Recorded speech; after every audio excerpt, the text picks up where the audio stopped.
You know that feeling when you look at a photograph and you're instantly drawn to one very specific part of it? It's almost like the photographer is grabbing you by the shoulders and saying, hey, look right here. Well, that incredible visual power isn't an accident, not at all. It's a highly deliberate technique. Welcome to this explainer. Today, we're going on a really fun two-part journey. First, we'll dip into a little art history to see how one of the absolute greatest photographers of the 20th century mastered visual focus. And then we're going to take all that inspiration and turn it directly into actionable homework for your weekly photography blog. Let's get right into it. Here's a quick look at our roadmap for today. 1. The power of emphasis. 2. Who was Richard Avedon?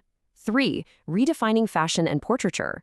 4. Your weekly blog assignment. And 5. The assessment and grading rubric. All right, diving right in. Section 1, the power of emphasis.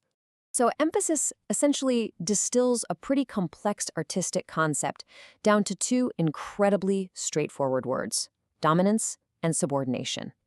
It isn't just about making something super big or blindingly bright, right? It's the deliberate choice to give certain objects massive visual importance, so they completely dominate the frame, while actively forcing everything else to be subordinate. When you're out taking your photos this week, you're making choices about who or what gets to be the star and what acts as the supporting cast. This shot brilliantly captures that exact idea. Take a close look at this iconic 1955 image, Dovima with elephants. The photographer creates unbelievable emphasis through stark contrast. You've got the elegant model in this stunning Dior dress, placed dead center, totally dominating our attention with that brilliant white sash and her dramatic pose. And then there are the massive, heavily textured elephants. Normally, elephants would steal the show anywhere they go, but here, they're completely subordinated, acting almost like a framing backdrop. The visual control is just masterful. So, who actually took this shot? Section 2. Who was Richard Avedon? Okay, prepare to be a little shocked by this number: 100,000. During World War II, Avedon joined the armed forces and served in the U.S. Merchant Marine, and his job? Taking identity photographs of the sailors. He literally shot an estimated 100,000 faces before he even fully realized he was going to be a professional photographer. Can you imagine that sheer repetition, that constant daily observation of the human face over and over again, built the entire foundation for his legendary career? Let's trace that journey really quickly. Born in New York City in 1923, he picked up a camera at just 12 years old in a local camera club, joined the armed forces in 1942, snapping all those countless ID portraits.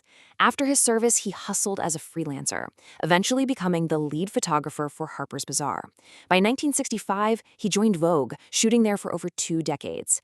And then, incredibly, in 1992, he became the very first staff photographer ever hired at The New Yorker, basically redefining that entire magazine's aesthetic. The big takeaway here? Every single master starts with simple, repetitive assignments before they reach the top of their industry.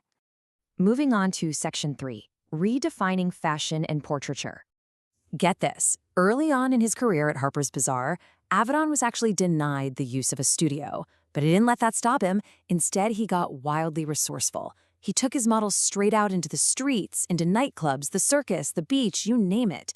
He totally blurred the line between commercial and art photography. His whole philosophy comes down to this really famous quote: "My photographs don't go below the surface. I have great faith in surfaces. A good one is full of clues." He truly believed that a person's pose, their attitude, hairstyle, and clothing weren't just superficial details. They were vital, revealing clues that told you everything you needed to know about that subject. Let's actually put his theory to the test.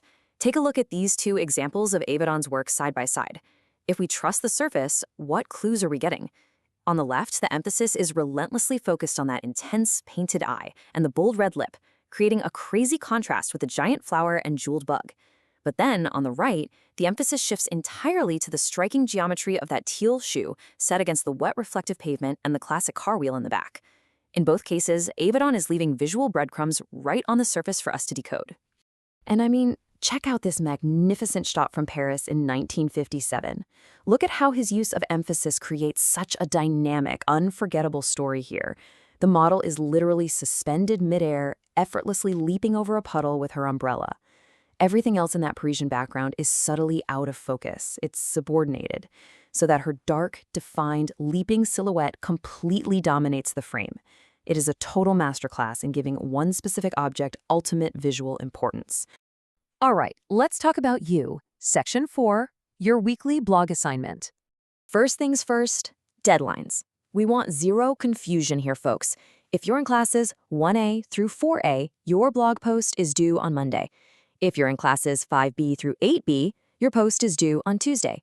Take a second and lock those days into your calendar right now. So what exactly do you need to include in this post?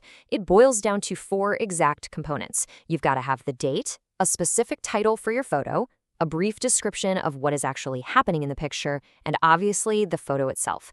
And do not forget, your theme for this week's shoot is emphasis, dominance, and subordination. Keep those surface clues of Avedon's in the back of your mind as you're shooting. Now for logistics, and the key word here is flexibility. Putting the actual blog post together should happen at school, but taking the photos, you can shoot absolutely anywhere, on campus or out in your neighborhood, just like Avedon taking his shoots to the streets when he didn't have a studio. As far as gear goes, the school iPad is highly recommended, but you are totally welcome to use your own personal device if you'd rather do that. Once you've captured that perfect shot, here is your quick 3-step submission process. Step 1, save your photo right to your Google Drive. Step 2, post it up on your class blog website. And Step 3, make absolutely sure you've renamed the photo correctly in your website's images folder. And a quick reminder, you do not need to turn anything in through Schoology this week. The whole shebang lives right on your blog. Now, speaking of renaming your photo, please don't miss this vital detail. Your file name has to follow an exact convention. It needs to be your first name, dash, your last name, dash, your period number, dash, and then the title. So, hey, if your name is Taylor Swift and you happen to be in period 1, your file in the images folder should look exactly like this, Taylor-Swift-P1 title. Whatever you do, do not skip this step. Let's wrap things up with Section 5, Assessment and Grading Rubric. Here is your exact blueprint for securing full credit on this 10-point assignment. You get 4 points right off the bat, just for a complete post with all the required elements. Nailing the weekly theme of emphasis, that earns you another 2 points. Properly renaming and submitting the file gets you 2 more. And finally, you earn 2 points simply for showing some effort, getting out of your comfort zone and finding really distinctive subjects just like Avedon did.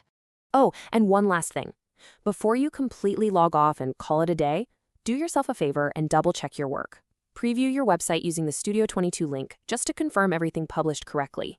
Trust me, it is way better for you to catch a broken image link yourself before the grading even begins. And that officially brings us to the end of our explainer. We've looked at how Richard Avedon took completely ordinary streets and subjects and used emphasis, that crucial balance of dominance and subordination, to craft iconic images packed with visual clues. Well, now the camera's in your hands. So I'm going to leave you with this final provocative thought to chew on as you start your assignment. How will you use emphasis to tell your story this week? Get out there, find your focus, and I absolutely cannot wait to see what you create.